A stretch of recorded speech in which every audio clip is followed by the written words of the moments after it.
All right, real quick. If your concern tonight is just how to increase subscribers, I want you to ask yourself why. Why is your concern to increase subscribers? You really want quality subscribers over quantity. I understand that, sure, the number of subscribers you have, if that's greater, then there's a greater chance of those subscribers, just people following you, in purchasing your projects. Like, and by projects, I mean like your products and your services, whatever they are. But to me, it makes more sense to have less subscribers who are really actually interested in buying my products and services, and then are therefore interested in actually reading my newsletter, than having just a bunch of subscribers, but that don't actually like engage in my newsletter. Maybe they only even signed up because they felt like some sort of obligation to. So I know a lot of people who they have their friends and their family subscribe, and then they wonder why no one reads their newsletter and why no one buys their art. And I'm like, well, maybe your family and friends can't afford your art. Maybe they already have some. Maybe they already know you well enough that they don't really bother reading your newsletter. So this is something we'll get a little bit more into, is like who's reading your newsletter, okay?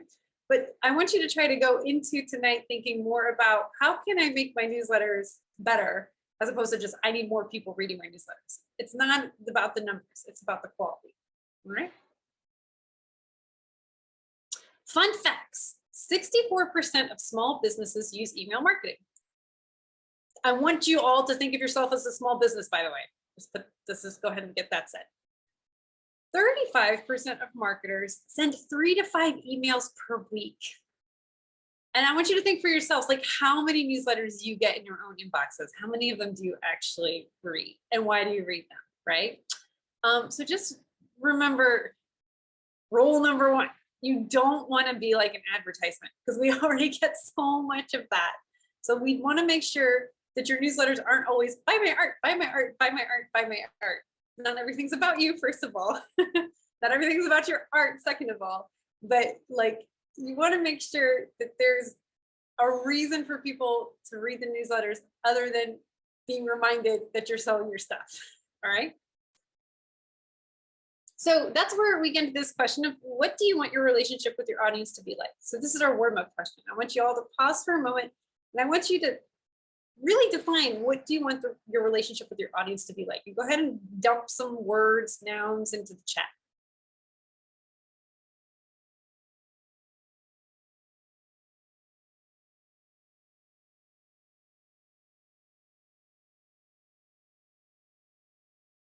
Like maybe like, for me, collaborators. I definitely want the relationship with my audience to feel like a collaboration.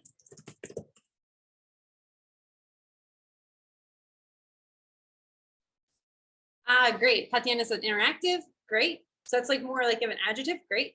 Resonate. Yeah, you want things to resonate. Good verb. Fun. Yes. You want it to be fun. You want your relationship to be fun. Great. And like fun in what way? Inspirational. That's one definitely that I use, fun and inspirational. Cultivating curiosity and connection. Good. Now we're getting into it. Good, good, good, good, good. Okay. So this is how I think about my audience. This is how a lot of marketers think about their audience. They have like their big audience, the mass audience, and then there's subset audiences. So trying to like kind of break the demographics down a little bit. And it doesn't have to just be like by race, ethnicity. It can also be by profession, right? I definitely do like to think about income. This is a big problem with a lot of people, is they're like, the people who read my newsletters don't buy my art. Well, is it because everyone who reads your newsletter is an artist? A lot of artists have fans who are artists because they're interested in art, and also maybe they're interested in learning more about how you personally make your art, so it's a more educational experience, but they might not have the money to buy your art. Something to think about. Like you'll notice behind me, I have lots of cool postcards, right? Many from artists who I've worked with ARP. Most recently, I got one up here from Erica Raven It's got this cool like holographic postcard thingy. So that's something to think about. Is like, for example, Betsy said, I hate to say it, but I just want sales. That's fine.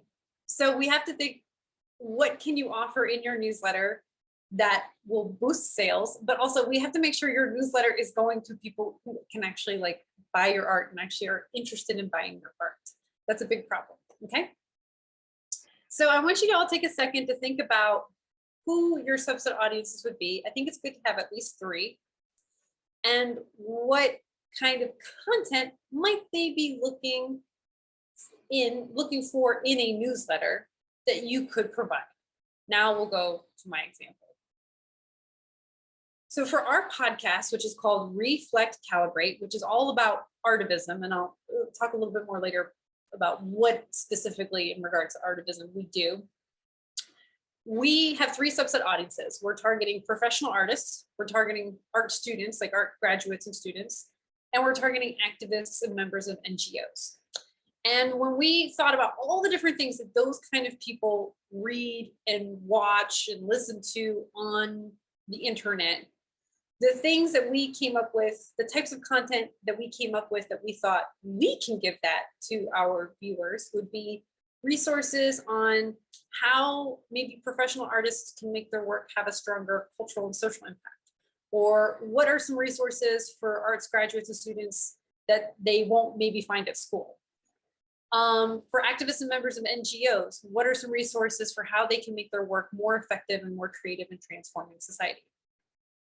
So our podcast does discuss these things for sure, but our newsletter can supplement material, right? Give extra goodies to our audiences. And so it's like a reward for like, hey, you watched the podcast and here's some like extra cred, right? So the main point of our podcast, or sorry, of our newsletters is to market our podcast, get people to watch our podcast, right? And maybe even to like maybe donate to our podcast, right? But like this is the main kind of content that we decided that we're going to put in our newsletter to get people interested in our newsletter. So let me pause for a second. And actually, let me do this slide first. Then we'll pause and I want you to all think just for a moment. This process of filling out one of these diagrams is not something we can do in like a 2-minute pause and a 2-minute exercise. This is going to involve some homework, but I definitely want to give you all a moment to think about some of these things. But your deeper homework is going to be not just determining these subset audiences, but really I encourage you all to think about what are their interests, their needs, their desires, their values, their morals, like make lots of big word bubbles. Determine, again, what kind of content they might be seeking in a newsletter, because that will help you figure out how to sell it to them, how to get them interested in signing up. Like, hey, do you want some more resources on artivism? Sign up for our newsletter. Then how to get them to actually read the newsletter. Because if I'm just always doing the same thing every newsletter, which here's another promo code for my art, probably not gonna get much engagement. But if I'm like, hey, here's some cool resources, and I know that that's something that they'll really want, and while they're there, hey, look, there's a promo code also for this thing. Like that's a problem. A lot of people don't actually read their newsletters. They sign up and they don't actually read them. So you really want to make sure that people are excited when they see your newsletter. They want to know what's in the newsletter. And then determining what kind of content you need them to read. It's a balancing act, right? Like I'm going to give them what they want, but then at the same time, I'm going to market what I need to market. I'm going to maybe give them some extra free goodies, and then I'm going to try to get them to buy my art. Okay.